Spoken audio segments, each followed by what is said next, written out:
Why do you want them to listen to your podcast? So that when they think about starting a business, they've got the content that is pointing them in the right direction. That is such a valuable piece of advice there. The change in mindset makes a massive difference. Welcome to Aussie Lawn Stars. Welcome back for session 3. We'll see how this one goes. Yeah. So, Tanel and Kate, wanted to focus on this last session looking at a couple of things. Being in Atherton, you have a fairly unique place in Australia, and along with that means that the type of jobs that you do are fairly unique, and we can talk about those jobs as well as the type of equipment you use for doing that. But a lot of the listeners will be in cities where they're doing new subdivisions. They might be in areas where they're doing some older subdivisions where it's quarter-acre blocks, but a lot of the newer subdivisions are half the size of a quarter-acre block, so and smaller. Yep. But in Atherton, I would describe it as somewhat rural. Does that sound right? Yeah, that's absolutely right. I mean, honestly, myself, actually, I don't really have a lot of jobs in Atherton. I think I've got only 2 regular jobs, and the rest are sort of out in the more rural areas. Yeah, so Atherton itself is a town or a city. Yeah. But the area around Atherton is largely farmland or jungle. Yeah, absolutely. Mm-hmm. Yeah, okay. So you do a couple of jobs in town, which would be those typical quarter-acre blocks or newer subdivisions maybe? Yeah, newer subdivisions, I'd say, I don't even know what size they'd be. But yeah, so say residential, I put it that way. Yeah. So how long would it take you to do those jobs in residential areas? Probably 45 minutes to an hour. Yeah, okay. I did have, when I first started, obviously I had, all types of jobs. I used to have small push mowing jobs. Yep. But now I'm sort of at a point where I think I've got only 2 push mowing jobs, which I do because clients have requested to catch the grass clippings. But everything else gets mowed with a zero turn. Yeah. So, yeah. Yes, that sounds similar to my area where there's a lot of older residential areas, and those jobs might take 45 minutes to an hour. And that means that, if they're quarter acre, you might get them done in half hour to 45 minutes. If they're bigger than a quarter acre, then they might take 45 to an hour to do. Yeah. And depends how complicated they are too. If there's a lot of edges or a lot of trees on the property. Yeah, that's it. Yeah. So a lot of the work you do is more farmland and rural. Yeah, I'd say rural, like semi-rural, rural properties, acreage properties. Yeah, okay. Yeah, most jobs. I'd say most jobs take me about an hour and a half in the wet season, maybe up to 2 hours, if not longer even. I think the biggest property I've got at the moment, it's 2.5 acres, and I even now in the dry, like most of my clients are on a monthly schedule, but this big 2.5 acre block gets mowed. I think it's once a fortnight at the moment.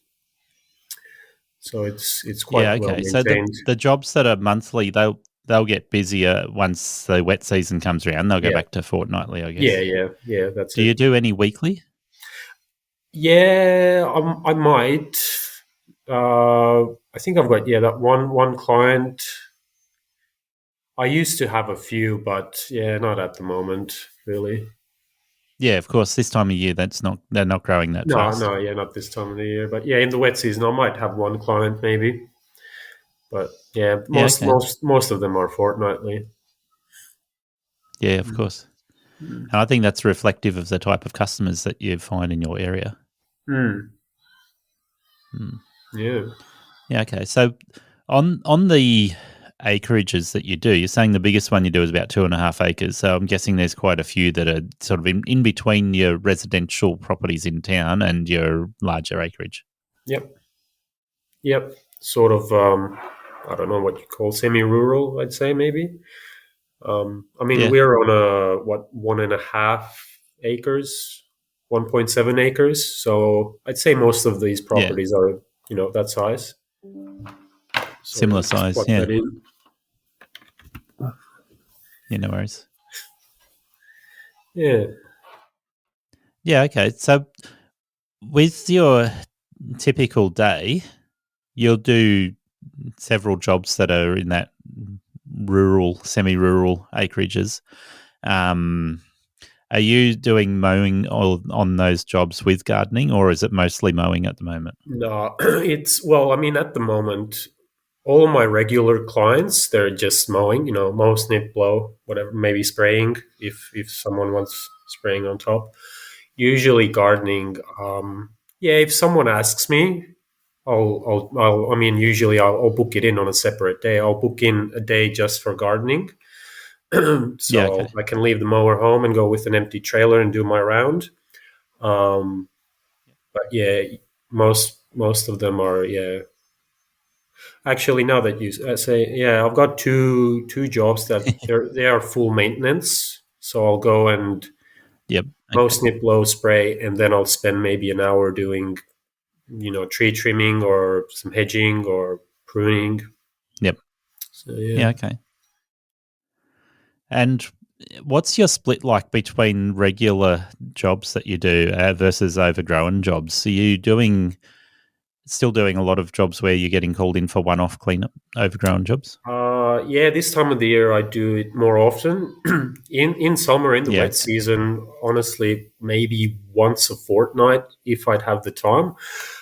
As I said Yeah. before, I really struggled to keep up, so I was always, trying to squeeze work in where I could.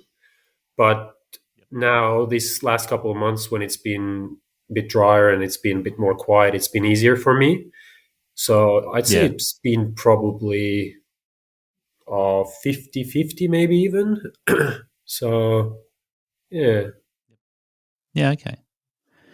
So fairly good split between them. And Yeah.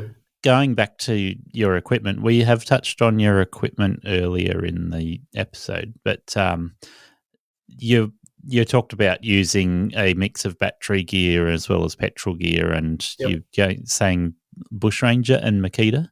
Yep. Is that right? Yep. So I've got Bush Ranger. I've got a multi-tool, and then I've got a Bush Ranger Whippy. Can't even remember what it's. I think it's 231 or whatever. It's not the Yeah. top Okay. one. It's the one below. It's still commercial, but and then Yeah, it's commercial, but it's fairly lightweight for doing routine maintenance, yeah. I'm pretty happy with it. which means it'd be Yeah. working very hard if you're doing an overgrown job with it. Oh yeah, absolutely. Yeah. Yeah. And Yeah, yeah, I've got a couple Makita battery tools. I've got a Makita chainsaw, the top handle chainsaw, the hedger. awesome. Yeah, little bits and pieces. Yeah, okay. So the Makita hedger and the top handle chainsaw, I think they are really good tools. They're Oh yeah, certainly, when I've seen people talking about them, they rate them really well. yeah. I've been really happy with it. Yeah. Yeah. So I'm guessing the top handle chainsaw gets a fairly good workout when you're doing overgrown jobs. Yeah, here and there, yeah, it does. I did have a little steel chainsaw, but it got ran Yeah. over. Okay. I left it on the ground and ran over it. So, and I didn't have a Oops. chainsaw for nearly 5-6 months.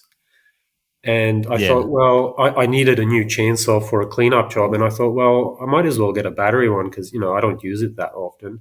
But it's Yeah. been great, for the stuff that I do. It's been awesome. I've been really happy with it. Yeah. That's good. Mm. I think when it comes to chainsaws, the tide has turned in terms of petrol versus battery. And initially, the battery chainsaws were really outstanding in the smaller top handle saw and the pole saw Oh options. yeah, But now there's almost every brand has a higher powered battery chainsaw that is good for doing larger work or yeah, medium size at least. yeah. And that's what I do. I don't do any big, tree lopping. If I do just Yeah, a little tree trimming, it's perfect. Yeah. that's it. Yeah. Yeah, that's great. So, um, did you say when you started? You said you had the bull handle whippersnipper. Yeah. I still have it. Uh, does that come out when you're doing the overgrown jobs, or do you Yeah, generally go for the sometimes. bushy? Yeah, sometimes it does come out. Yeah, Yeah, to be honest, I haven't done a lot of like big brush cutting lately. It's been mainly just garden cleanups where I need, just my chainsaw or just secateurs or yeah, yeah, just my hands to pull stuff out of the ground. yeah. Okay, so it's a lot of gardening jobs when you're doing Yeah, cleanups with yeah, yeah, manual labour. yeah, absolutely. Yeah, good stuff. I think there's something therapeutic about doing those jobs, isn't there? Yeah, yeah, absolutely. I It's love it. Yeah, yeah, yeah, little less noise, a little bit more time for your head to clear, and yeah, yeah. a Yeah. couple of trips to the tip, I guess. Oh, that's the worst part. Yeah, yeah. Yeah. So, in your area, do you get free green waste, or do you pay for it at the tip? Free. Yeah, we don't pay. Um, Nice. yeah, actually, last visit when I went, I got asked to go over the weight bridge because they want to just monitor how much comes in. Yeah, Yeah. yeah. Because I got asked, "Is this a business?" And I sort of went, "Yeah." Anyway, should be all Mm. good. Yeah, the council will be starting to think about that. We could be making money out of this. Yeah, yeah, yeah. I know most cities and larger developed areas, you are going to pay for green waste. And Yeah. I think one person I was talking to recently was saying somewhere around $150 to $200 a ton. Mm. Wow. Yeah. Mm. Adds up pretty Well, quickly. yeah. Well, actually, yeah, that's what I was told. If it's under a ton, it's free. But if it goes over a ton, you'll have to pay. But yeah, I don't know what the prices are like. Mm. Yeah, I guess they're starting to pay more closer attention to it. That sounds it. Mm. Oh yeah. So your work is a good balance between that. This time of year, you do more gardening and more overgrown jobs, and in summer, you're saying you try and fit them in sort of once a fortnight or something to that effect. Yeah, yeah, roughly, yeah. Yeah, I'd say so. I do have in between my regular mowing jobs, I have also regular gardening jobs, which I do, which is, all year Yeah, round. I'd say pretty much, nearly once a fortnight. Um, I do a bit of work for one of the resorts, uh, just past yeah, Atherton, okay, and yeah, just a couple of little residential jobs. I'll go and spend like an hour or so, do a bit of work in the yeah, gardens. yeah, okay. So is that same with the resort? How long do you spend there? That's half days of work generally. Yeah, okay, that's nice. That's good stable income then. Yeah, yeah, yeah. And I've got a few. I think two, three. I had three. Now I've got two big hedging jobs. Uh, Yeah, they're not as regular. They generally get me in maybe every, I don't know, 3 months or so. yep, Both each job would take me pretty much a full day. Yeah, 5 6 hours or so. that's decent. Yeah, I it's I've done quite a bit of hedging myself, and I can imagine in Atherton it grows quicker. I would say around here, 3 months is probably the longest you'd want to leave some of those hedges yeah, before they start to become yeah, unwieldy. yeah. It's pretty much on the edge every time, but yeah. Yeah, yeah. Need to encourage them to come back to once every 2 months or every 6 weeks. Yeah. Well, I'll say thank you very much for joining me. I really Yeah. appreciate spending some time Thanks. with you Yeah, guys. It's thanks awesome. for having us, Yeah, Gary. thanks for having us. Efficiency is the thing that rules a business and the decisions you make as a small business owner. Right Mowers give you the options in their product lineup to match efficiency with size, fuel usage, and the type of jobs you want to target, from catching to mulching or side discharge, from roadside verges to acreages, and manicured lawns to 6 feet tall and super long. I've been using the Right Stander I 42-inch with a Catch Pro for manicured areas and the Stander ZK61 to maximise productivity for large open acreage mowing. If you need to replace your push mower, try the 32-inch Stander B. If you have more open access to residential properties, there's a 42 through to 48-inch option that suits you. And if you want to enter the acreage market, the 52, 61 and 72-inch machines have choices in engine size and model type to suit the work you want it to do. Right Standers go the distance, saving you time and money season after season. Thank you for listening to Aussie Lawn Stars. Please remember to rate and review the show on the Apple Podcasts app or the player you use. Exciting new shows are released every Monday. Make sure you follow or subscribe to hear the next episode.